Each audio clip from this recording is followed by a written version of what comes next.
Hello everyone. Before we start, make sure to like and subscribe to the channel and leave a comment with Wario or from and what time you're watching. That way, YouTube will keep showing you stories just like this one. Now, let's begin. Hi, welcome to my channel. And today I will be reading from a subreddit. This story was written by Unsent Letter. I was house sitting for my grandma one weekend while she went to Florida with some of her church friends. I was sleeping in the guest bedroom next to her room. The guest bedroom always had two twin beds inside of it that my brother and I would sleep in when we had sleepovers on her house. I took the bed next to the window, but before getting into bed, I checked all the doors, making sure they were locked. When I did get into bed, it was early, and I did not actually go to sleep for a while. There wasn't much to do at my grandma's house. I was just on my phone for an hour or so watching videos, texting people, whatever. That's when I thought I could start hearing someone's voice outside. It sounded like a woman's voice saying hello. I left the bedroom and inched my way closer to the front door, moving slow, because I was trying to listen. It was a woman's voice, just going hello, like every 10 seconds. As I got closer to the front door, I realized that's where it seemed to be coming from. My grandma's door doesn't have the people, but the windows in her dining room gave a clear view of the front porch. So I went over to that window to attempt to get a view of who was out there. I tried peeking my head in between the plastic blinds without making it obvious. But I guess I didn't do a good job of that. Because when I looked, I did see a woman on my grandma's stoop, and she was looking right at me as if she knew I was going to be looking through those blinds once again. She said hello with some freakish smile on her face. This woman was older, but don't picture her as some innocent-looking, small, old lady.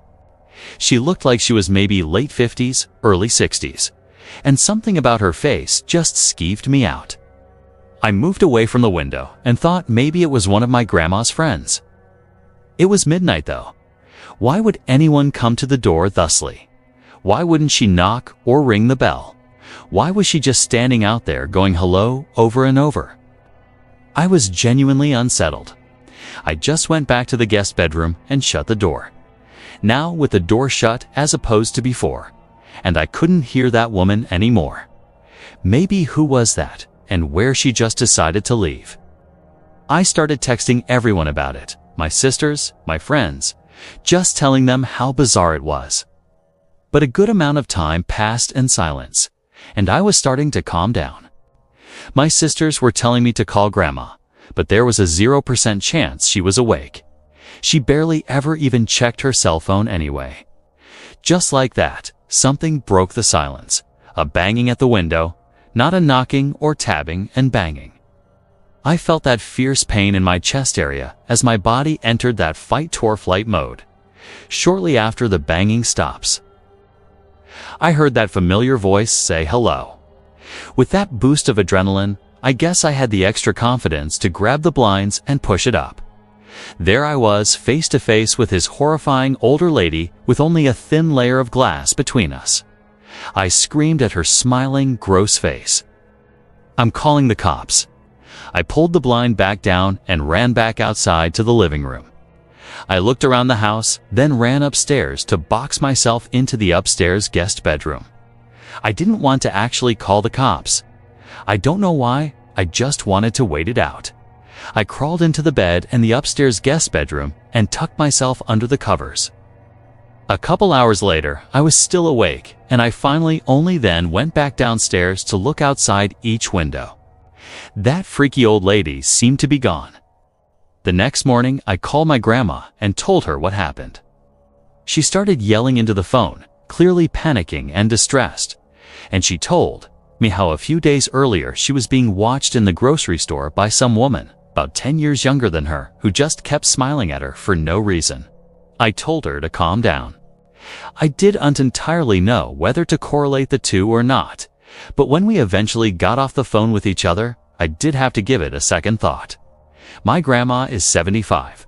She has lost a bit of her wits, so I do have to take some of the things she says with a grain of salt. But the way she yelled into the phone about the woman in the store really gave me the chills. I still wonder if it could have been the same person. When I was 18, I had a side job as a part-time janitor at my high school. Over the summer, I would work sometimes days and sometimes nights.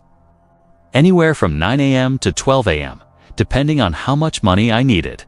Oftentimes, I would be left to lock up the building when the older janitors had left. This was a time before the high school had cameras installed in every single hallway. One night, one of my superiors, Tom, had to leave early, meaning I'd be finishing up the rest of my shift alone and I'd be locking up for the night. He told me to text him if I need anything, as he always did, and then he left. I loved it when I was left alone because usually I would just do half an hour of work and then just hang around on my phone or leave early and still get paid for the whole shift. I definitely pushed it with the things I get away with at that place. One of the things Tom asked me to do before leaving was bring all the extra seats in the gymnasium from the assembly down to the basement storage room. So I figured I'd do that, then just go home. I grabbed a stack of 6 chairs and started carrying them down to the basement. The lights in the storage room were very dim. They kind of sucked. The whole basement of that school wasn't exactly pretty. It felt more like a basement to a warehouse. Anyway, there were what appeared to be a bunch of art mannequins covered by paint cloths. You know those big things that look like blankets? It seemed all the school's art supplies were stored down here. I dropped the stack of chairs down where the rest of the chairs were stored and went back up to the gym to get more. When I came back down with more chairs, I noticed one of the mannequins was exposed. The blanket was removed from on top of it. I know for sure it was covered minutes earlier, because it was one of the front ones. I texted Tom saying, "I think someone's down in the basement." He said back, "What do you mean?" I said, "One of the art cloths were moved." He took a minute to respond, saying no one else should be there. And I noticed something. The art cloth tucked in the corner of the storage room. Sitting outside of the light that was produced at the center of the room, it was covering something. Surely I started to tiptoe over to it. When I was a few feet away from it, whatever was under that cloth, it was moving. Just ever so slightly. There was undoubtedly someone hiding under there, and ran back upstairs and locked the basement door. I texted the top saying, "Someone is hiding under a cloth in the basement." He said, "Call the cops." But I insisted he'd just come back, since he only just left like 10 minutes ago. He didn't want to come back though, told me to be a man and confront whoever was down there. So I go, "All right, fine." I walk back into the storage room, the basement door. I unlock it and I creep back down the stairs. The cloth was now strewn flat on the floor, and whoever was hiding under there was gone. But possibly the scariest thing was yet to happen. As I stood in the storage room, there were loud metallic thumps coming from above my head. I looked up and saw indents slowly forming in the large air vents above me. Someone was crawling through the main deck, then just stopped, literally above me. And those bang bang like whoever was in there was trying to break open the floor of the air vents. And then he stopped. I don't know what was happening. I ran up the stairs, locked up the school, and went home. I told Tom the partial truth the next day, but I thought I saw someone in the corner and it was gone when I went back. So, I just rolled with it. I never found out if anyone else knew about that storage room or the creepy guy who was living in the vents. Yeah, I'd love to hear more about that. Actually, I'd love to hear any more stories about people living in the vents of buildings. That's just a whole thing unto itself. Creepy. Thank you so much for watching. I hope you have a good night. Stay safe out there. We'll see you soon. My name is Nicholas, currently a freshman at Syracuse University, which doesn't exactly sit in the safest area. They just went through a breakup with my first girlfriend, so I started getting back into the online dating scene. I was using that Hinge. When I found some blonde girl named Stephanie, who I really connected with, she also went to Syracuse. We both like to read, to go to the movies. We even had the same sense of humor. I suggested we go on a movie date, and she said she loved to. She told me to meet her at some specific point near campus, and she'd pick me up. So around 9 o'clock, I waited on some corner of a normal neighborhood block, waiting for Stephanie, she asked me to share my location with her, and so I did a few minutes later. I saw a car turn down the street and start approaching me, then it stopped in front of me and the driver rolled down the window. It wasn't Stephanie though, but some old random guy. Yes, what I was doing alone out here, which was insanely weird first. Of all that I said, I was waiting for someone. He asked if I was waiting for Stephanie and I said yeah. How'd you know? He said he was Stephanie's father and told me to hop in so he could give me a ride to her. I took a good look at him and he looked a little old to be her father, to be honest. I'm no idiot when it comes to sketchy situations, so I said in a firm voice, "Why didn't you tell me you'd be picking me up?" He claimed he didn't trust a random guy meeting up with his daughter and wanted to meet me first. I took another good look at the man and didn't say anything. I simply started walking away in the opposite direction from where his car was facing. He started yelling, "Hey, hey," sounding surprised that I was just walking away. Like that, but I've heard way too many kidnapping stories to know where this could potentially go. I heard the guy's car moving, and I turned to make sure he wasn't doing a U-turn to follow me. I breathed a sigh of relief when he drove straight and turned. Left out of sight, I continued walking down the block towards campus.